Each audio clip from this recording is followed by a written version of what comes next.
ಎದ್ದೇಳು ಇಂದು ಧರ್ಮ ಅಪಾಯದಲ್ಲಿದೆ. ಈ ಪೋಸ್ಟ್ಗಳನ್ನು ನಾವು ನೋಡ್ತಾ ಇದ್ದೀವಿ. ಧರ್ಮ ಸಂರಕ್ಷಣಾ ಸಭೆಯ ಪೋಸ್ಟ್ಗಳನ್ನು ನೋಡ್ತಾ ಇದ್ದೀವಿ.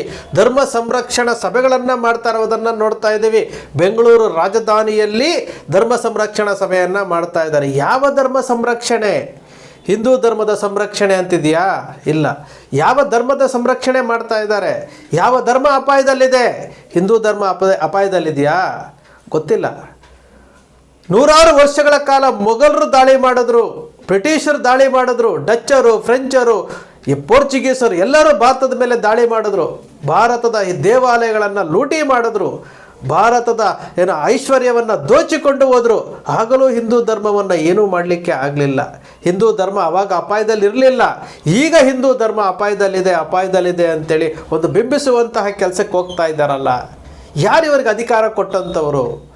ಇಡೀ ದೇಶದಲ್ಲಿರುವಂತಹ 80% ಹಿಂದೂಗಳು ನಾವೆಲ್ಲ ಒಂದು ಅಂತ ಹೇಳ್ತಾರಲ್ಲ. ಇವ್ರು ಮಾಡ್ತಾ ಇರುವಂಥ ಕತೆ ಏನು? ಹಿಂದೂ ಧರ್ಮವನ್ನು ವಿಭಜನೆ ಮಾಡಿ ಛಿದ್ರ ಮಾಡ್ತಾ ಇದ್ದಾರಲ್ಲ. ಇವ್ರು ಮಾತನಾಡ್ತಾ ಇರೋದು ಏನು? ಬಲಪಂಥ ಎಡಪಂಥ ಅಂತ ಮಾಡಿಬಿಟ್ಟವ್ರೆ, ಡಿವೈಡ್ ಮಾಡಿಬಿಟ್ಟಿದ್ದಾರೆ. ಹಿಂದೂಗಳನ್ನು ಒಡೆಯುವಂತಹ ಕೆಲಸ ಮಾಡ್ತಾ ಇರೋದು ಯಾರು? ನಮ್ಮವರೇ ತಾನೇ. ಬಲಪಂಥ ಅಂತೆ, ಎಡಪಂಥ ಅಂತೆ. ಎಡಪಂಥದಲ್ಲಿರೋರು ಯಾರು? ಹಿಂದೂಗಳಲ್ವಾ? ಈ ರೀತಿ ಡಿವೈಡ್ ಮಾಡಿ ಒಂದು ರಾಜಕೀಯ ಪಕ್ಷಕ್ಕೆ ವೋಟ್ ಬ್ಯಾಂಕ್ ಮಾಡೋದಕ್ಕೋಸ್ಕರವಾಗಿ, ಒಂದು ರಾಜಕೀಯ ಪಕ್ಷಕ್ಕೆ ವೋಟ್ ತರಿಸ್ಕೊಳ್ಳೋದಕ್ಕೋಸ್ಕರವಾಗಿ ಈ ರೀತಿ ಹಿಂದೂ ಧರ್ಮವನ್ನು ಬಳಸ್ಕೊಳ್ತಾ ಇದ್ದಾರಲ್ಲ. ಎಷ್ಟು ಸರಿ? ಇಡೀ ಹಿಂದೂ ಧರ್ಮ ಇವತ್ತು ಇಡೀ ವಿಶ್ವದಲ್ಲಿ ಹಿಂದೂ ಧರ್ಮ ಇರೋದೇ ಭಾರತದಲ್ಲಿ, ದೊಡ್ಡ ರಾಷ್ಟ್ರ ಅಂತ ಹೇಳ್ತೀವಿ. ಇಂತಹ ದೊಡ್ಡ ರಾಷ್ಟ್ರದಲ್ಲಿರುವಂತಹ ಹಿಂದೂ ಧರ್ಮವನ್ನು ಯಾವ ರೀತಿ ನಾವು ಕಾಪಾಡಬೇಕು, ಯಾವ ರೀತಿ ಒಗ್ಗೂಡಿಸ್ಬೇಕು? ಕಟ್ಟ ಕಡೆಯ ಹಿಂದೂನೂ ಸಹ ನಾವೆಲ್ಲ ಒಂದೇ ಅಂತ ಹೋಗ್ಬೇಕಲ್ವ? ಹಿಂದೂ ಸಮಸ್ಯೆಯಲ್ಲಿದ್ದಾಗ ಅವನಿಗೆ ಸ್ಪಂದಿಸ್ಬೇಕಲ್ಲ. ಎಷ್ಟು ಜನ ಸ್ಪಂದಿಸ್ತಾ ಇದ್ದಾರೆ? ಇವತ್ತು ಧರ್ಮಸ್ಥಳದಲ್ಲಿ ಒಂದು ಸೌಜನ್ಯ ಪ್ರಕರಣ ಬಂತು, ಅದಾದಮೇಲೆ ವೇದವಲ್ಲಿ ಪ್ರಕರಣ ಬಂತು, ಪದ್ಮಲತಾ ಪ್ರಕರಣ ಬಂತು, ಈಗ ಹೇಮಲತಾ ಪ್ರಕರಣ ಬಂತು. ಈಗ ಒಂದಾದ್ಮೇಲೆ ಒಂದು ಬರ್ತಾನೇ ಇದೆ. ಎಲ್ಲರೂ ಸತ್ತಿರೋರೆಲ್ಲ ಹಿಂದೂಗಳೇ ಅಲ್ವಾ? ಯಾವತ್ತಾದರೂ ಈ ಹಿಂದೂ ಸಂಘಟನೆಗಳು ಹೋಗಿ ಅಲ್ಲಿ ಕುತ್ಕೊಂಡು ಸಮಸ್ಯೆ ಇದೆ, ಡಿಫ್ರೆನ್ಸಸ್ ಇರುತ್ತೆ. ಒಂದು ಮನೆ ಅಂದ ಮೇಲೆ ಡಿಫ್ರೆನ್ಸಸ್ ಇರುತ್ತೆ. ಆ ಥರ ಈ ರೀತಿ ಹೋರಾಟಗಳಲ್ಲಿ ಹೋರಾಟ ಮಾಡ್ತಿರೋರೆಲ್ಲ ಯಾರು? ಹಿಂದೂಗಳಲ್ವಾ? ಅವ್ರ ಹತ್ರ ಕುತ್ಕೊಳ್ಬೇಕಲ್ವಾ? ಇವತ್ತು ಸೌಜನ್ಯ ಪ್ರಕರಣ ಆಯ್ತಲ್ವಾ? ಅವ್ರಿಗೆ ನ್ಯಾಯ ಸಿಗಬೇಕಲ್ಲ. ಆ ಹೆಣ್ಣುಮಗಳನ್ನು ಅಷ್ಟು ಬರ್ಬರವಾಗಿ ಕೊಂದಾಕಿದ್ರಲ್ಲ, ವೇದವಲ್ಲಿನ ಕೊಂದಾಕಿದ್ರಲ್ಲ, ಪದ್ಮಲತನ ಕೊಂದಾಕಿದ್ರಲ್ಲ, ಆನೆ ಮಾಹುತನ ಜೋಡಿ ಕೊಲೆ ಆಯ್ತಲ್ಲ, ಇಷ್ಟೆಲ್ಲ ಆಯ್ತಲ್ಲ. ಯಾವ ಹಿಂದೂ ಸಂಘಟನೆಗಳು ಹೋಗಿ ನಿಮ್ಮ ಜೊತೆಲಿ ನಾವಿದ್ದೀವಿ, ನಿಮ್ಮ ಸಮಸ್ಯೆ ಏನು ಡಿಫ್ರೆನ್ಸಸ್ ಏನು ಅಂತ ಕುತ್ಕೊಂಡು ಮಾತಾಡಿದ್ದಾರೆ? ಯಾರಾದರೂ ಮಾತಾಡಿದಾರಾ? ಒಬ್ಬರಾದರೂ ಮಾತಾಡಿದಾರಾ? ಯಾರನ್ನ ಉಳಿಸೋದಕ್ಕೋಸ್ಕರವಾಗಿ? ಹಾಗಾದರೆ ಹಣ ಇರೋರು ಏನು ಬೇಕಾದರೂ ಮಾಡ್ಬೋದಾ?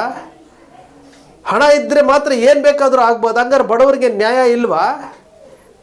ಹಿಂದೂಗಳು ಅಂದರೆ ಹಿಂದೂಗಳು ಅಷ್ಟೇ ರೀ. ಕಟ್ಟ ಕಡೆಯ ಹಿಂದೂಗೂ ನಾವು ಸ್ಪಂದನೆ ಮಾಡಬೇಕಾಗಿರೋದು ಸಂಘಟನೆಗಳ ಕರ್ತವ್ಯ. ಯಾರನ್ನ ಉಳ್ಸೋಕ್ಕೆ ಇತ್ತೀಚೆಗೆ ನಾವು ನೋಡ್ತಾ ಇದ್ದೀವಲ್ಲ, ಒಂದು 15-20 ದಿವಸದಿಂದ ನಾವು ನೋಡ್ತಾ ಇದ್ದೀವಿ. ಆ ಮಾಧ್ಯಮಗಳಂತೂ ಏಸಿಗೆ ಬರೋಷ್ಟು ಕಚಡ ಆಗೋಗಿದ್ದಾವೆ. ಏಸಿಗೆ ಬರ್ತದೆ ಮಾಧ್ಯಮಗಳ ವರದಿಗಳನ್ನು ನೋಡ್ತಾ ಇದ್ರೆ. ಇವರುಗಳು ಪತ್ರಕರ್ತರ ಅಥವಾ ಒಂದು ಧರ್ಮ ರಕ್ಷಕರ ಅಥವಾ ಮತ್ತೇನು ಆಗ್ತಿದಾರ ನಮಗಂತೂ ಗೊತ್ತಾಗ್ತಾ ಇಲ್ಲ. ಅಸಹ್ಯ ಆಗುತ್ತೆ ಇವರ ವರದಿಗಳನ್ನು ಇವರು ನೋಡ್ತಾ ಇದ್ರೆ, ಅಸಹ್ಯ ಆಗುತ್ತೆ. ಒಂದು SIT ತನಿಖೆ ಆಗ್ತಾ ಇದೆ, ಅಂಥದ್ರಲ್ಲಿ ಇವರೇ ಏನೇನೋ ಮಾಡ್ಕೊಳ್ತಾ ಹೋಗ್ತಾ ಇರುವಂಥದ್ದು. ಪತ್ರಕರ್ತರುಗಳನ್ನು ಸೇರಿಸಿ ಇವತ್ತು ಯಾವ ರೀತಿಯಾಗಿ ದಾರಿ ತಪ್ಪಿಸುವಂಥ ಕೆಲಸ ಆಗ್ತಾ ಇದೆ. ಧರ್ಮ ಸಂರಕ್ಷಣಾ ಸಭೆ, ಯಾವ ಧರ್ಮ ಸಂರಕ್ಷಣೆ ಮಾಡ್ತಾ ಇದ್ದೀರಿ? ಭಾರತೀಯ ಜನತಾ ಪಕ್ಷಕ್ಕೆ ವೋಟ್ ಹಾಕೋರು ಮಾತ್ರ ಹಿಂದೂಗಳು ಅನ್ನೋ ಭಾವನೆಯನ್ನು ತಂದಿಡ್ತಾ ಇದ್ದೀರಿ. ಕೇಸರಿ ಶಾಲು ಹಾಕ್ಕೊಂಡು ಇವತ್ತು ಇದೇ ಕೋಟಾ ಶ್ರೀನಿವಾಸ ಪೂಜಾರಿ ಅವರು ಇಲ್ಲಿ ಅನ್ಯಾಯ ಆಗಿದೆ, ಒಂದು ತನಿಖೆ ಮಾಡಿ ಅಂತೇಳಿ ಗೃಹ ಸಚಿವರಿಗೆ ಲೆಟರ್ ಬರೆದಿದ್ರೆ ಅವತ್ತು ಅಪ್ರಿಷಿಯೇಟ್ ಮಾಡ್ಬೋದಾಗಿತ್ತು. ಚಿತ್ರದುರ್ಗದಲ್ಲಿ ಒಂದು ಹೆಣ್ಣು ಮಗಳ ನೆನ್ನೆ ಕೊಲೆ ಆಗಿದೆಯಂತೆ. ಎಷ್ಟು ಹಿಂದೂ ಸಂಘಟನೆಗಳು ದನಿ ಎತ್ತಿದ್ದೀರಿ? ಅದೇ ಒಂದು ಯಾರಾದರೂ ಮುಸಲ್ಮಾನ ಮಾಡಿದರೆ, ಯಾರಾದರೂ ಮುಸ್ಲಿಂ ಸಂಘಟನೆ ಮಾಡಿದರೆ ಇಷ್ಟು ಬೇಗ ಎದ್ದು ಬೆಂಕಿ ಹಚ್ಬಿಡ್ತಾ ಇದ್ರಲ್ಲ. ಆ ಧರ್ಮಗಳು ಬಲಿಷ್ಠವಾಗಿದ್ದಾರೆ. ಆ ಧರ್ಮಗಳಲ್ಲಿ ಒಗ್ಗಟ್ಟಿದೆ. ನಮ್ಮ ಹಿಂದೂ ಧರ್ಮದಲ್ಲಿ ಏನಾಗಿದೆ? ನಿಮ್ಮಂಥವರು ಹಿಂದೂಗಳನ್ನು ಛಿದ್ರ ಮಾಡ್ತಾ ಇದ್ದೀರಲ್ಲ, ಎಡಪಂಥ ಬಲಪಂಥ ಅಂತ ಮಾಡ್ತಾ ಇದ್ದೀರಲ್ಲ. ಈಗ ಹಿಂದೂ ಧರ್ಮದ ಬಗ್ಗೆ ನಾವು ಮಾತಾಡಿದ್ರೆ ನಾವು ವಿಲನ್ನು ಅಂತ ತೋರಿಸ್ಕೊಳ್ತಾ ಇದ್ದೀರಲ್ಲ. ಯಾತಕ್ಕೆ? ನಿಮ್ಮ ಆತ್ಮಸಾಕ್ಷಿಯನ್ನು ನೀವೊಂದ್ಸರಿ ಕೇಳ್ಕೊಂಡು ನೋಡಿ. ನಿಮ್ಮ ಆತ್ಮಸಾಕ್ಷಿಯನ್ನು ಕೇಳ್ಕೊಂಡು ನೋಡಿ. ಯಾವ ರೀತಿ ರೀ? ಯಾವ ರೀತಿ ಹೇಳ್ತಾ ಇದ್ದೀರಿ? ಅರ್ಥ ಮಾಡ್ಕೊಳ್ಬೇಕಲ್ವಾ?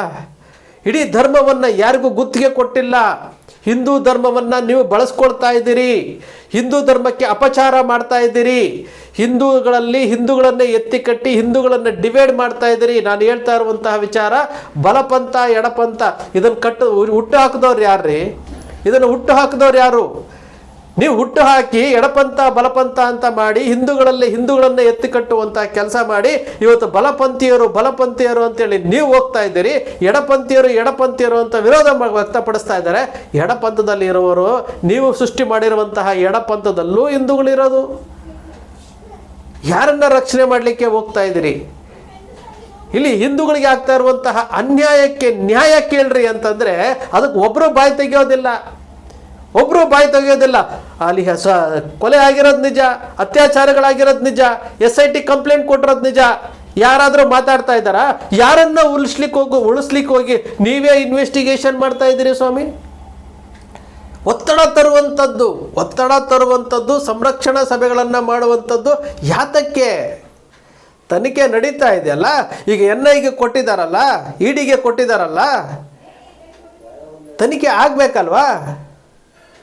ಯಾರ ಮೇಲೆ ಯಾರು ನೀವುಗಳು ಸರಿ ಇದ್ದಿದ್ರೆ, ನೀವುಗಳು ಜೊತೆ ಸೇರಿಕೊಂಡು ನೀವುಗಳು ನ್ಯಾಯ ಕೊಡಿಸಿದ್ದಿದ್ರೆ, ನೀವು SIT ತನಿಖೆ ಇದು ಸೌಜನ್ಯ ಪ್ರಕರಣ ಇರ್ಬೋದು, ಆನೆ ಮಾಹುತನ ಪ್ರಕರಣ ಇರ್ಬೋದು, ಇದಕ್ಕೆಲ್ಲ ನಾವು ಜೊತೆಲಿ ಇದ್ದೀವಿ ಅಂತೇಳಿ ಸರ್ಕಾರದಲ್ಲಿ ನಿಂತ್ಕೊಂಡು ನೀವು ತನಿಖಾ ಸಂಸ್ಥೆಯನ್ನು ಮಾಡಿಕೊಂಡು 1 ಸರಿ ಅಲ್ರಿ 10 ಸರಿ ಆಗಬೇಕು.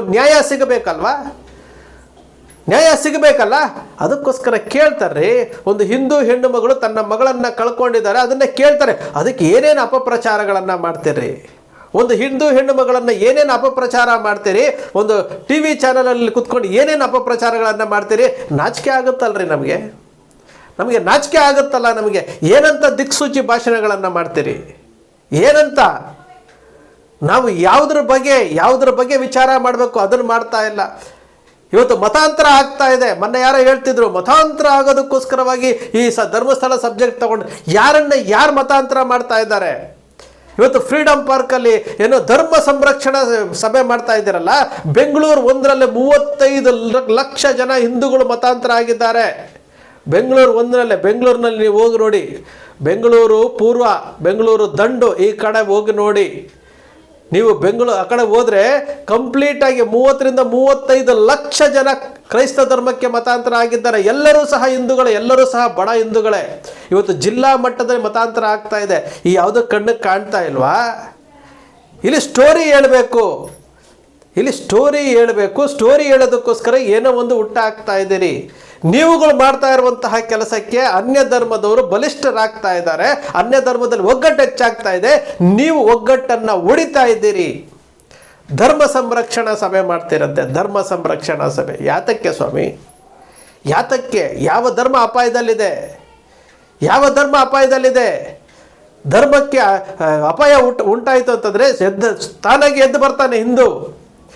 ನೀವುಗಳು ಮಾಡ್ತಾ ಇರುವಂತಹ ಕೆಲಸ ಇದೆಯಲ್ಲ, ಇಡೀ ಧರ್ಮವನ್ನು ವಿಭಜನೆ ಮಾಡಿ ಛಿದ್ರ ಮಾಡಲಿಕ್ಕೆ ಹೋಗ್ತಾ ಇರುವಂಥದ್ದು. ಅಲ್ಲಿ ನ್ಯಾಯ ಕೇಳ್ತಾ ಇರ್ಬೋದು ಯಾವುದೋ ಬೇರೆ ಧರ್ಮದವ್ರಿಗಲ್ಲ. ಅಲ್ಲಿ ನ್ಯಾಯ ಕೇಳ್ತಾ ಇರುವುದು ಹಿಂದೂ ಹೆಣ್ಣು ಮಕ್ಕಳಿಗೆ, ಹಿಂದೂಗಳಿಗೆ. ಗಣೇಶನ ಅವತಾರ ಆಗಿರುವಂತಹ ಆನೆ ಮಾಹುತನ ನಾರಾಯಣನನ್ನ ಕಲ್ಲಿನಿಂದ ಜಜ್ಜಿದ್ದಾರೆ. ಅದಕ್ಕೆ ಸತ್ಯಾಂಶ ಹೊರಗಡೆ ಬರಬೇಕು ಅಂತ ನ್ಯಾಯ ಕೇಳ್ತಾ ಇರುವುದು. ವೇದವಲ್ಲಿ ಒಂದು ಟೀಚರ್ನ ಈ ಥರ ಮಾಡಿದ್ದಾರೆ ಅಂತ ಕೇಳ್ತಾ ಇರುವಂಥದ್ದು. ಪ್ರತಿಯೊಂದು ವಿಚಾರಗಳನ್ನು ಸಹ ಇವತ್ತಿಗೂ ಸಹ ಜೀವಂತವಾಗಿದೆ ಅಂತಂದರೆ ಅದಕ್ಕೆ ನ್ಯಾಯ ಕೊಡಿಸ್ಬೇಕಾಗಿರೋದು ನಿಮ್ಮಂಥವರ ಕರ್ತವ್ಯ. ಎಲ್ಲರನ್ನು ಒಗ್ಗೂಡಿಸ್ಕೊಂಡು ಹೋಗುವಂಥದ್ದು ನಿಮ್ಮಂಥವರ ಕರ್ತವ್ಯ. ನೀವುಗಳು ಸರಿ ಇದ್ದಿದ್ರೆ ಸಮೀರ್ ಯಾಕ್ರಿ ಬರ್ತಿದ್ದ? ನೀವುಗಳು ಹೋಗಿ ಅಲ್ಲಿ ಸಪೋರ್ಟ್ ಕೊಟ್ಟಿದ್ರೆ ಸಮೀರ್ ಯಾಕೆ ಬಂದು ಮಾತಾಡ್ತಿದ್ದ? ನೀವುಗಳು ಭಾರತೀಯ ಜನತಾ ಪಕ್ಷದವ್ರನ್ನ ಹಿಂದೂ ಅಂತ ಹೇಳ್ತಿರಲ್ಲ, ನೀವುಗಳು ನ್ಯಾಯ ಕೊಡಿಸಿದ್ರೆ SDPIನವ್ರು ಯಾಕ್ರಿ ಪ್ರತಿಭಟನೆ ಮಾಡ್ತಿದ್ರು? ನಿಮಗೆ ನಿಮ್ಮ ಹಿಂದೂಗಳನ್ನು ರಕ್ಷಣೆ ಮಾಡ್ಕೊಳಕ್ಕೆ ಬರಲ್ಲ, ಹಿಂದೂಗಳಿಗೆ ಸಪೋರ್ಟ್ ಮಾಡೋಕ್ಕೆ ಬರೋಕ್ಕಿಲ್ಲ. ನೀವು ಯಾರ್ಯಾರು ಹಣವಂತರಿದ್ದಾರೋ, ಎಲ್ಲಿ ಹಣ ಹೆಚ್ಚಿಗೆ ಇದೆಯೋ ಆ ಕಡೆ ನೋಡ್ತಾ ಇದ್ದೀರ ಹೊರತು ಬಡವರ ಕಡೆ ನೀವು ನೋಡ್ತಾನೆ ಇಲ್ವಲ್ಲ. ಈ ಹೋರಾಟವನ್ನು ಯಾವತ್ತೋ ಸಾಯಿಸ್ಬಿಡ್ತಾ ಇದ್ದಾರೆ. ಯಾವತ್ತೋ ಸಾಯಿಸ್ಬಿಡ್ತಾ ಇದ್ರು. ಇಲ್ಲಿ ಏನೇನು ಸ್ಟೋರಿಗಳನ್ನು ಹೇಳ್ತಾ ಇದ್ದೀರಿ, ಏನೇನು ಪ್ರತಿಭಟನೆಗಳನ್ನು ಮಾಡ್ತಾ ಇದ್ದೀರಿ? ಯಾರನ್ನ ರಕ್ಷಣೆ ಮಾಡಲಿಕ್ಕೆ ಹೊರಟಿದ್ದೀರಿ? ಯಾರ ಮುಂದೆ ಅವ್ರನ್ನ ಇಟ್ಕೊಂಡು ಯಾರು ಗುರಾಣಿಗಳಾಗಲಿಕ್ಕೆ ಹೊರಟಿದ್ದೀರಿ? ನಿಜಕ್ಕೂ ಹಿಂದೂ ಧರ್ಮ ಅಪಾಯದಲ್ಲಿಲ್ಲ ರೀ. ಹಿಂದೂ ಧರ್ಮ ಅಪಾಯದಲ್ಲಿದೆ, ನಾವು ಸಂರಕ್ಷಣೆ ಮಾಡ್ತೀವಿ ಅಂತೇಳಿ ಹಿಂದೂಗಳನ್ನು ಒಡೆಯುವಂತಹ ಕೆಲಸ ಮಾಡ್ತಾ ಇದ್ದೀರಿ. ಹಿಂದೂಗಳ ಮನಸ್ಸನ್ನು ಒಗ್ಗೂಡಿಸ್ಬೇಕಾಗಿರುವಂತಹ ನೀವುಗಳು ಇವತ್ತು ಹಿಂದೂಗಳನ್ನು ಡಿವೈಡ್ ಮಾಡ್ತಾ ಇದ್ದೀರಿ. ಹಿಂದೂ ಧರ್ಮ ಯಾವತ್ತಿಗೂ ಅಪಾಯದಲ್ಲಿಲ್ಲ ರೀ. ಯಾವತ್ತು ಬ್ರಿಟಿಷರು ಭಾರತಕ್ಕೆ ಬಂದಾಗ, ಮೊಘಲರು ಭಾರತಕ್ಕೆ ಬಂದಾಗ ಬೆರಳೆಣಿಕೆ ಎಷ್ಟಿದ್ದಂತಹ ಮೊಘಲರು ಬೆರಳೆಣಿಕೆ ಎಷ್ಟಿದ್ದಂತಹ ಬ್ರಿಟಿಷರಿಗೆ ಆ ಕಾರ್ಯಾಂಗ ವ್ಯವಸ್ಥೆಯಲ್ಲಿ ಸಪೋರ್ಟ್ ಮಾಡಿದವರು ಯಾರ್ರೀ? 1916ನೇ ಇಸ್ವಿನಲ್ಲಿ 4ನೇ ಜಾರ್ಜ್ ಅವರಿಗೆ ಪಟ್ಟಾಭಿಷೇಕ ಮಾಡಬೇಕಾದ್ರೆ ಇದೇ ಹಿಂದೂ ದೇವಾಲಯಗಳಲ್ಲಿ ಅವನ ವಿಶೇಷ ಪೂಜೆ ಮಾಡಿದ್ದು ನಾವು ಪಾಂಪ್ಲೆಟಲ್ಲಿ ನಾವು ನೋಡ್ತೇವೆ. ವಿಶೇಷ ಪೂಜೆ ಮಾಡಿದ್ದು ನಾವು ನೋಡ್ತೇವೆ. ಅಲ್ಲಿ ಭಾರತೀಯರ ಮಾರಣ ಹೋಮ ಮಾಡ್ತಾ ಇರುವಂತಹ ಬ್ರಿಟಿಷ್ ಅವರಿಗೆ ನಾವು ಶ್ರೇಯಸ್ಸನ್ನು ಬಳಸಿ ಹಿಂದೂ ದೇವಾಲಯಗಳಲ್ಲಿ ಪೂಜೆ ಮಾಡಿದ್ದನ್ನು ನಾವು ನೋಡಿದ್ದೀವ್ರಿ. ಕಾರ್ಯಾಂಗ ವ್ಯವಸ್ಥೆಯಲ್ಲಿ ಯಾರಿದ್ರು ನೋಡಿದ್ದೀವ್ರಿ. ಅವತ್ತೆಲ್ಲ ಅಷ್ಟೆಲ್ಲ ಇದ್ರೂ ಸಹ ಹಿಂದೂ ಧರ್ಮಕ್ಕೆ ಏನೂ ಆಗಲಿಲ್ಲ. ಇವತ್ತು ಹಿಂದೂ ಧರ್ಮ ಅಪಾಯದಲ್ಲಿದೆಯಂತೆ. ನಾವೆಲ್ಲ ಹಿಂದೂ, ನಾವೆಲ್ಲ ಒಂದು ವಿಚಾರ ಮಾಡ್ಕೊಳ್ಬೇಕ್ರಿ. ನಿಜಕ್ಕೂ ಪ್ರತಿಯೊಬ್ಬ ಹಿಂದೂ ನಾನೊಬ್ಬ ಪ್ರಾಮಾಣಿಕವಾದಂಥ ಹಿಂದೂ ಆಗಿದ್ರೆ ಯೋಚನೆ ಮಾಡ್ತಾನೆ. ಹಿಂದೂ ಹೆಸರಿನಲ್ಲಿ ಸಂಘಟನೆಗಳನ್ನು ಮಾಡಿಕೊಂಡು ಹಿಂದೂ ಹೆಸರುಗಳಲ್ಲಿ ಸಂಘಟನೆ ಮಾಡಿ ಯಾವ ಹಿಂದೂಗಳಿಗೆ ನೀವು ಅನುಕೂಲ ಮಾಡಿಕೊಟ್ಟಿದ್ದೀರಿ? ಅದಕ್ಕೋಸ್ಕರವಾಗಿ ಲಕ್ಷಾಂತರ ಜನ ಮತಾಂತರ ಆಗ್ತಾ ಇದ್ದಾರೆ. ಗ್ರಾಮ ಮಟ್ಟದಲ್ಲಿ ಮತಾಂತರ ಆಗ್ತಾ ಇದ್ದಾರೆ. ಗ್ರಾಮ ಮಟ್ಟದಲ್ಲಿ ಕ್ರೈಸ್ತ ಧರ್ಮಕ್ಕೆ ಮತಾಂತರ ಆಗ್ತಾ ಇದ್ದಾರೆ. ನೀವುಗಳು ಯಾವುದೋ ಉದ್ದೇಶ ಇಟ್ಕೊಂಡು ಹಿಂದೂಗಳನ್ನು ಒಡೆಯುವಂತಹ ಕೆಲಸ ದಯವಿಟ್ಟು ಮಾಡೋಕ್ಕೆ ಹೋಗಬೇಡಿ. ಅಲ್ಲಿ ಅನ್ಯಾಯ ಆಗಿರೋದು ಹೆಣ್ಣು ಮಕ್ಕಳಿಗೆ, ಹಿಂದೂಗಳಿಗೆ ಅನ್ಯಾಯ ಆಗಿದೆ. ಇದನ್ನು ಪ್ರಶ್ನೆ ಮಾಡ್ತಾ ಇದ್ದಾರೆ.